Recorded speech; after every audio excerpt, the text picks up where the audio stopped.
Yo, this is the Ancient Texan. Let me turn the fan off. It's a Tuesday. Sitting out in my backyard. You'll hear birds singing.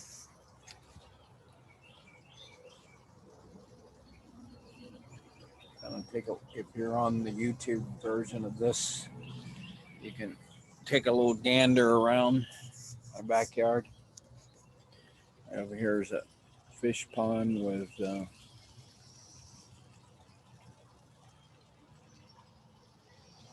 goldfish, koi, catfish. Well, I was just reading something about Jeff Bezos' ex-wife,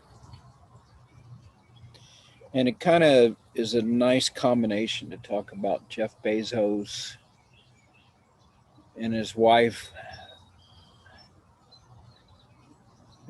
Scot, or something like that. Let's call her Scott or Miss Bezos. She apparently is the biggest philanthropist in the world at the moment. She's been divorced a couple of years and she got 4% of Amazon stock, which made her worth $36 billion.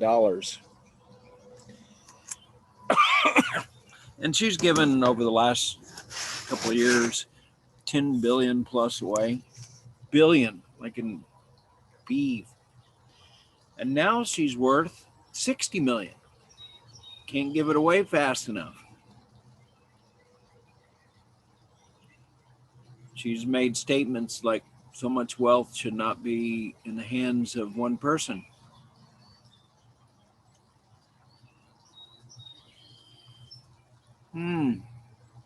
I would also bet that she may be given billions to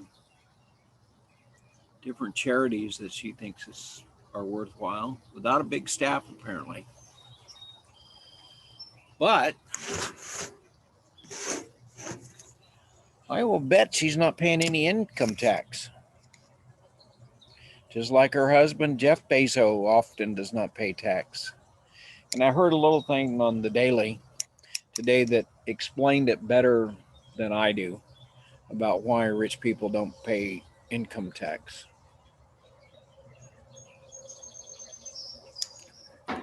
Let's say you're Jeff Bezos and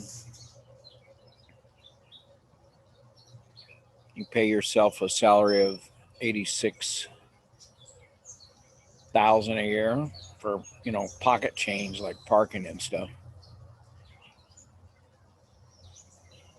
and you get paid the rest of what you get is in shares. In fact, probably most of the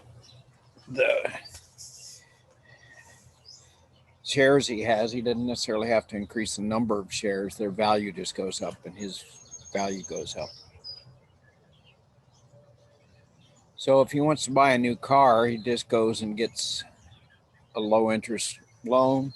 I would guess, like I just found a finance company and I got 2.5% for a car loan, and I'm Mr. Nobody. I expect Mr. Bezos, if he pays 2% on a loan, he's probably overpaid. So if he needs a car or a new house, 100 million for a new house, he just goes gets a loan, 2%. Um, he does one of those interest only loans, which would only be 1% of 100 million would be uh, 1 million a year. So we'll say 2 million a year. So his loan goes up in value from 100 million to 102 million in a year. The value of the house or real estate might go up 10 million. So he now owes 102 million on a $110 million property. No incentive to pay that off. He's probably also on that 100 million he borrowed. It means he's kept 100 million uh, of stocks. They've probably gone up 10 or 20 million. Why would he pay off the loan? There's no, it's like really bad mathematics. So he pays his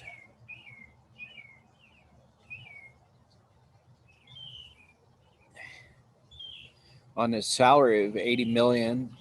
He also gets a interest deduction on that $100 million house. Guess what? That interest deduction, of course, he probably can't use all that kind of deduction, but or he uses a standard deduction. It doesn't much matter. Uh,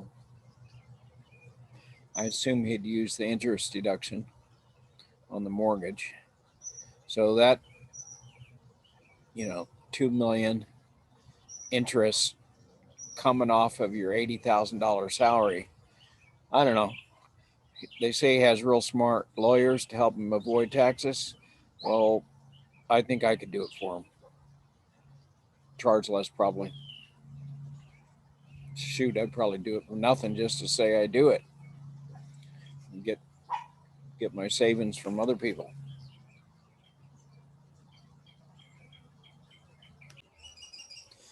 So what's my point? We have two very rich people. One of them trying to give away the money doesn't think that so much money should be concentrated in the hands of one person. Doesn't think Amazon treats their people well. They have something like a 3% turnover. Uh, I think it's a month. It's 150% a year.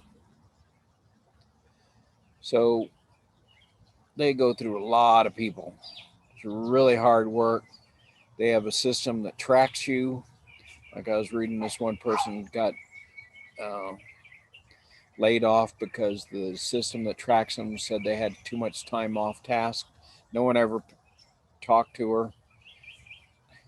The computer said that she didn't stay on task enough and she got zapped.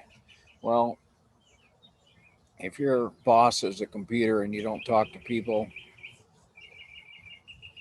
I suspect that's not a good place to work. I think we kind of need the social contact and like our hands is in somebody that cares. Even if the same result happens, if you at least think there's a chance that somebody cares, it's got to feel a little better. So we've got a system in the U.S. where very rich people like Jeff Bezos and Miss Scott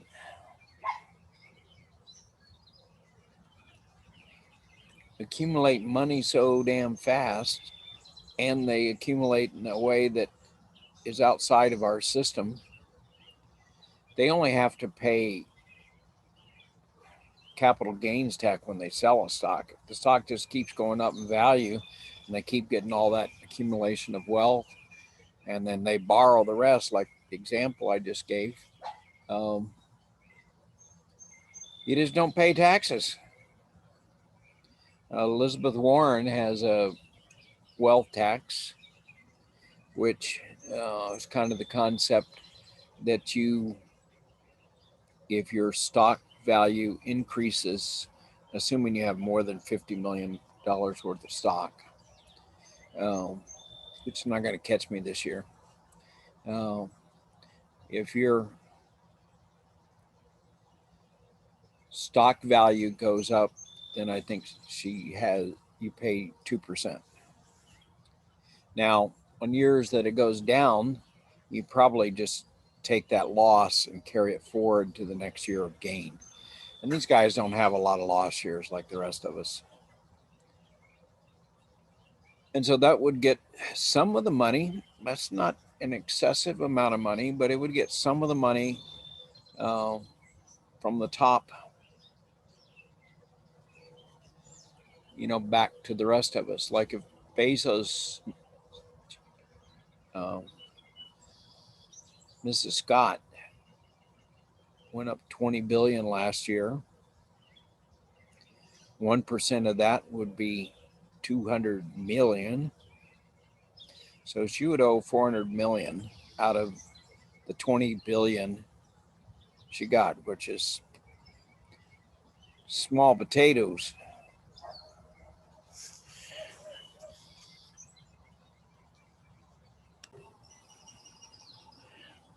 So, if the fix for wealth redistribution is so easy, why don't we do it? Why don't we just put a wealth tax? Right now, I suspect most Republicans, maybe not all of them, but enough, didn't have to be very many, would vote against it. It wouldn't pass in the Senate. It'd probably, the way the Senate is right now, they'd probably be 100% vote against it.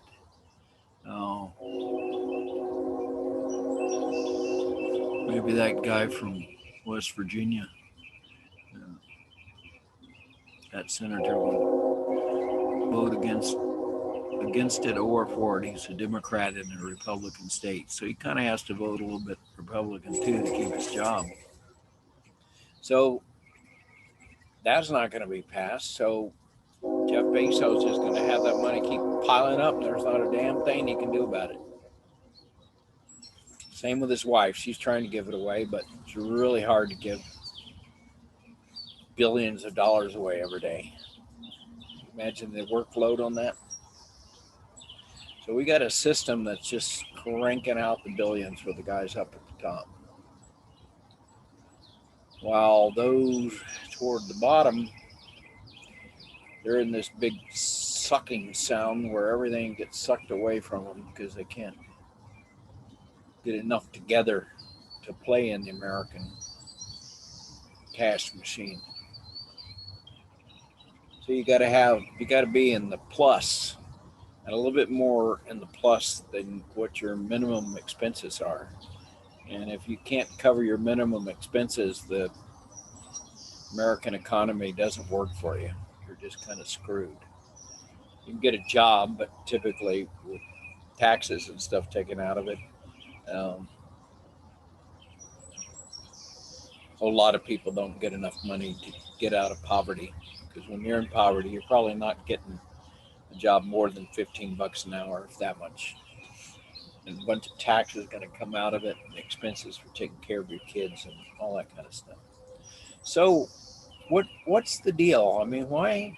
Even like on the infrastructure package that supposedly both sides are for, um, why doesn't that get passed? I think it's actually pretty straightforward.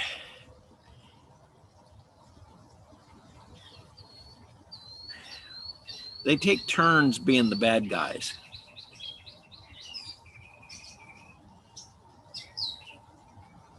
The people that support the Republicans and the Democrats are, for the most part, rich people that have a pretty sweet deal.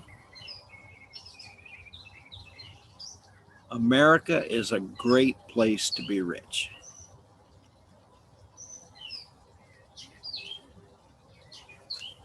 It's a great place to be sick if you're rich. Best hospitals in the world if you're rich. Great stock market. Got extra money? Hard to beat the U.S. stock market over a long time period. All you have to do is, when you're in majority, is you promise great things and then you tell them the bad guys, minority, is holding you back. Flips around a few years, the other way around. Trump was in power. Democrats didn't go along with anything he tried to pass. Republicans are doing the same thing to the Democrats. They're both for infrastructure. What do they argue about? How it gets paid for, what kind of tax. Republicans are not going to okay a tax that takes away money from the rich. They're only going to take taxes, that gasoline tax, for instance, to pay for their infrastructure, which is basically comes out of the pocket of the poor. Um, Neither side doing a carbon tax, which would actually attack climate change. Um, that comes across the board to everybody. Doesn't get the rich more than the poor because they typically have bigger houses, bigger footprints, and so the cost is more. And you can even give, you know, a correction on income tax. I mean, we try to fix everything with income tax. You just simply give them a credit for the first, 30,000 miles you drive, you get a kickback, or give kickback on electric cars, and you don't buy gasoline.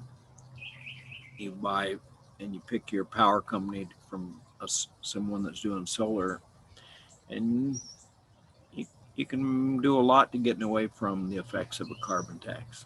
It's doable. Um, Most people probably wouldn't have the skill set to do it well. Again, the rich would probably be able to compensate to some extent for their larger footprint, or they'd buy a wind farm.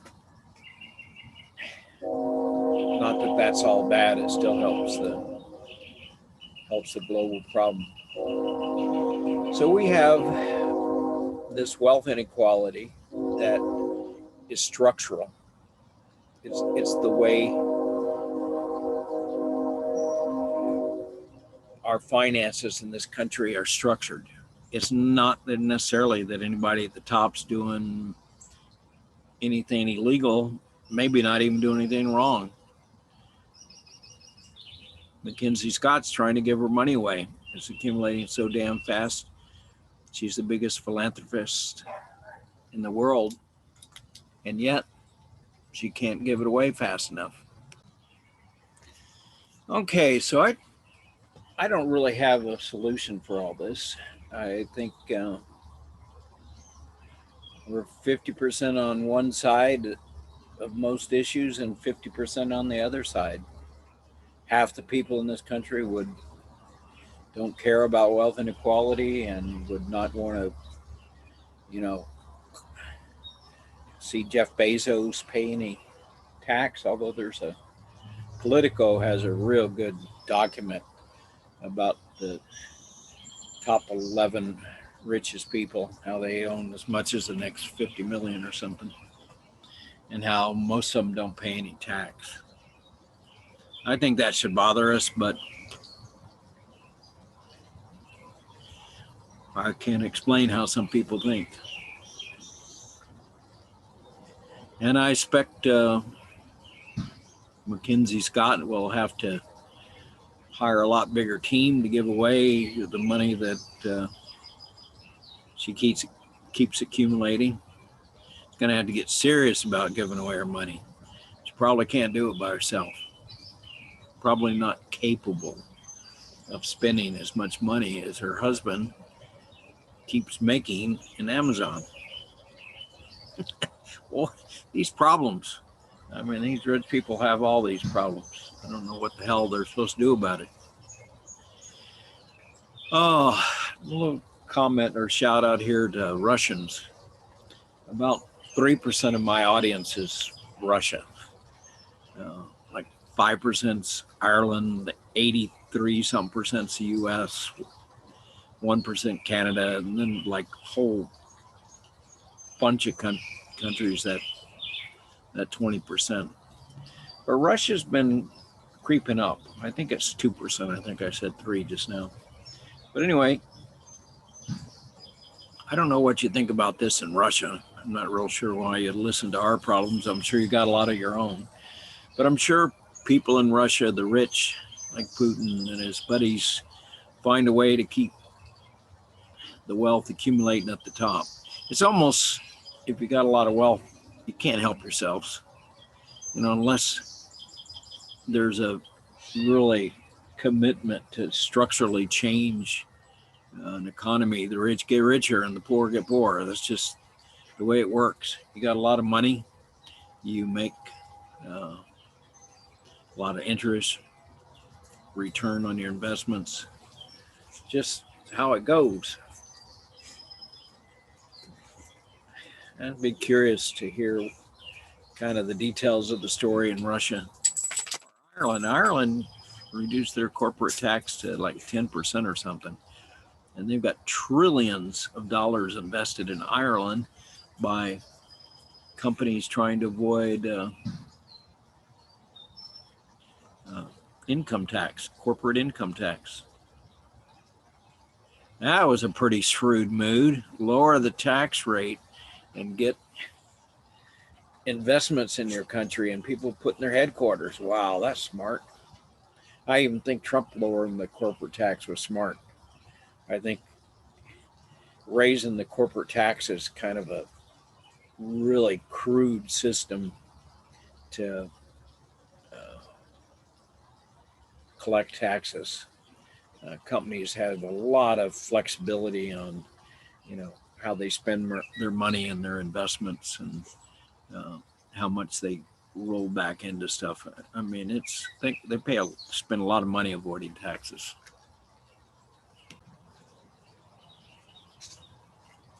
So this is the Ancient Texan, um, Tuesday evening, signing out. Um, Hope you have a good day, and may your fortunes shift to where you start to accumulate more money than you know what to do with. I'm sure I'm going to be onto that real soon now. Anyway, this is the Ancient Texan in Elkton, Maryland, waiting for the next billionaire to happen right here. Have a good one. Namaste.